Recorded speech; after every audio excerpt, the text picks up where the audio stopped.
මම මේ ලෑස්ති වෙන්නේ මේ පාර අවුරුද්දට ගම යන්න. ඉතින් අපිට හුඟ දවසකින් පවුලේ අයට එකට එකතු වෙලා සමරන්න බැරි වුණා අවුරුදු නම්. ඉතින් මේ පාර නම් ඔක්කොම ගෙදර ඉන්න නිසා අපි දෙන්න තීරණය කරා මේ පාර ගමට යන්න ඕනේ කියලා. ඉතින් මල්ලිත් මේ පාර නිවාඩු ඇවිල්ලා තිබ්බ නිසා අපි දෙන්නත් මේ ලෑස්ති වෙන්නේ ගමට යන්න තමයි. මම මේ ලෑස්ති කරගන්නේ අම්මලාට අවුරුද්දට ගත්ත ඇඳුම් ටික තමයි. ඉතින් මේ ටික මම බෑග් එකකට දාගෙන ලෑස්ති කරගන්න තමයි හදන්නේ. ඉතින් උදේට ඇඳන් යන ඇඳුම් ටික එහෙම ලෑස්ති කරගෙන තියාගත්තනම් අපි දෙන්නට හරිම ලේසි උදේට ලෑස්ති වෙලා ගමන පිටත් වෙලා යන්න. තෙල් ප්‍රශ්නෙත් එක්ක අපි දෙන්න මේ පාර වීල් එකේ යන්නේ නැතුව කෝච්චියේ යන්න තමයි හදන්නේ. ඒක නිසා පාන්දර 6ට කෝච්චිය ත්‍රිකුණාමලේ කෝච්චිය පිටත් වෙනවා. ඊට කලින් අපි දෙන්න ස්ටේෂන් එකට යන්න ඕනේ. ඉතින් ඒක නිසා උදේම ලෑස්ති වෙලා අපි දෙන්නට යන්න පිටත් වෙන්න වෙනවා. ඉතින් මම කෝච්චිය යන ගමන් කන්න චිකන් සෑන්ඩ්විච් හදාගන්න තමයි යන්නේ. මම මේ ටික තෙලෙන් චුට්ටක් බැදගෙන තියාගන්නවා. එතකොට මට උදේම නැගිටලා මේ ටික ඉක්මනටම හදන්න ලේසියි. ඉතින් මම මේ විදිහට මේ ටික බැදගෙන ඉවර වෙලා උදේම නැගිටලා සෑන්ඩ්විච් ටික හදාගන්න තමයි හදන්නේ.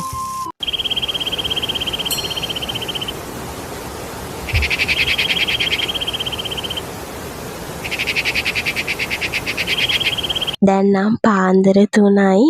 මට ගෙදර යන සතුටට ඇත්තටම නිින්ද ගියේම නැහැ. මට හරිම සතුටුයි ගමට යනවා කියනකොට. අම්මලා තාත්තලා එක්ක මේ පාර අවුරුදු සමරන්න පුළුවන් කියලා හිතෙනකොට ඇත්තටම හරිම සතුටක් තමයි මට නම් එන්නේ. ඉතින් මම දැන් මේ හදන්නේ සෑන්ඩ්විච් ටික හදාගන්න. මම ඊයේ බැදලා තියාගත්ත චිකන් ටික ආයෙමත්ම පොඩ්ඩක් පැතගත්තා. මොකද කොටා ගන්න ලේසි වෙන නිසා. මේ ටික මම කොටාගෙන ඉවර වෙලා සෑන්ඩ්විච් එකට අවශ්‍ය කරන චිකන් මිශ්‍රණය හදාගන්නවා. මේ සෑන්ඩ්විච් එක හරිම රසයි. මටත් හස්බන්ඩ් තමයි මේක හදන විදිය YouTube එකෙන් බලලා කියලා දුන්නේ.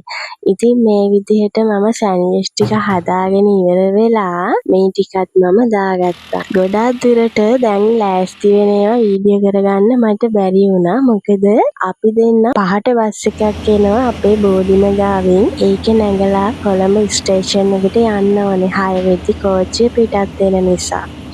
ඉතින් අපි දෙන්න පාරට වෙලා ඉන්නේ දැන් බස් එකක් එනකන්. ඉතින් අද නම් බස් එක ටිකක් පරක්කුයි කියලා කිව්වා. අපි දෙන්න දැන් ස්ටේෂන් එකට ආවා.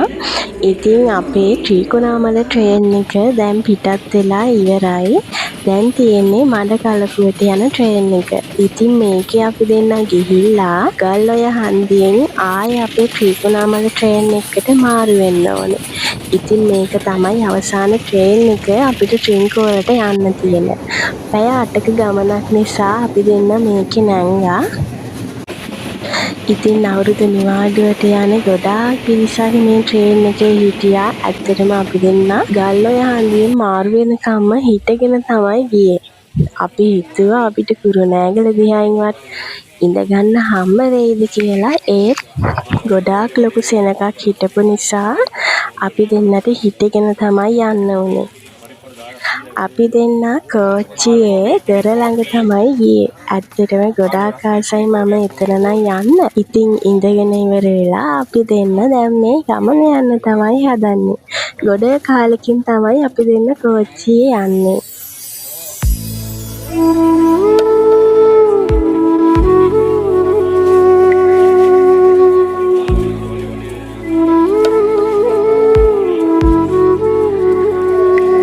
මට මතකයි මම හස්බන්ඩ් එක කොළඹ ආපු දවසේ මුල්ම සැරේත් මාරයා කෝච්චියේ තමයි එක්කන් ආවේ. එතකොට නම් මං කෝච්චියක ගිහිල්ලා තිබුණේ නැහැ.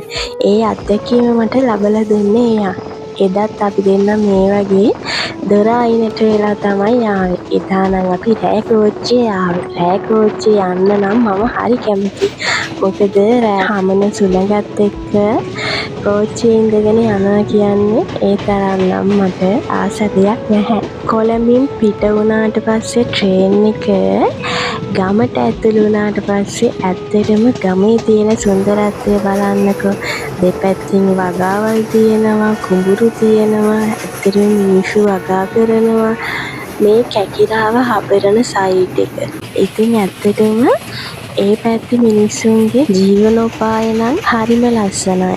ඉතින් මෙන්න මේ ලස්සන බලන්න තමයි මම ගොඩාක්ම ආස ට්‍රේන් එකේ යන්නේ. දැන් නම් ඉතින් ගොඩාක් අස්වනු වෙලා නිසා මෙතන ගොඩාක් දේවල් පේන්න නැහැ. ඒ වුණාට වඩීරුංගු වී ඒ වගේම මේගොල්ලෝ වගා කරන වගාවල් එහෙම අපිට මේ කෝච්චි පාරේ යනකොට පේන්න තියෙනවා දෙපැත්තෙන්. කන්තලේ හරියට එනකොට ඔන්න හොඳටම වහින්න පටන් ගත්තා.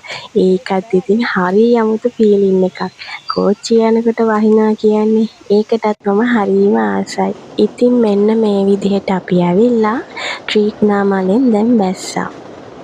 මම ත්‍රිකුණාමලෙන් බැහැලා ඉවර වෙලා ආයෙමත් මූණකට ටිකක් හොදගෙන අපි දැන් යන්න හදන්නේ අපේ ගමේ බස් එක අල්ලගන්න. අවුව සැර වැඩි නිසා අපි දෙන්න සරුවත් දෙකකුත් බිව්වා. මේ ත්‍රිකුණාමලේ හදන සරුවත් නම් හරිම රසයි. මම හරිම කැමතියි ඒව බොන්න. අපි දෙන්න ගමෙන් බැස්සට පස්සේ අපි දෙන්නව ගන්න මල්ලි ආවා. ඉතින් එයත් එක්ක දැන් නැගලා අපි ගෙදර යන්න. ඔන්න ගෙදර ආවට පස්සේ අම්මා කැවුම් හද තමයි හිටියේ අවුරුද්දට. අපි යනකොට එයා ගොඩාක් දේවල් හදලා ඉවරයි. ඉතින් අපි ගියා විතරයි අපිට තේ එකක් දෙන්න තමයි එයා මේ ලෑස්ති වෙන්නේ. ඉතින් අලුත් අවුරුද්ද අපි ගමේ තමයි මේ පාර සමරන්නේ. අපි ඔක්කොම පවුල ඇත් එක්ක. ඉතින් මේ වීඩියෝ එකත් මම ඔයගොල්ලන්ට අරන් එන්න. දැන් නම් හොඳටම මහන්සියි අපි දෙන්නට. ඉතින් තේ එකක් දීලා දැන් ඉතින් අවුරුද්දට ලෑස්ති වෙන්න තමයි හදන්නේ.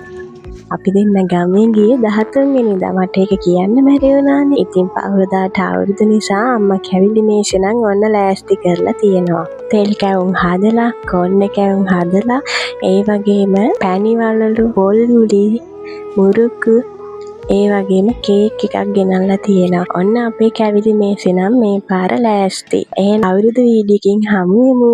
අදට ගිහින් එන්නම්. සුබ දවසක් ඔයගොල්ලන්ට. මම මාෂි.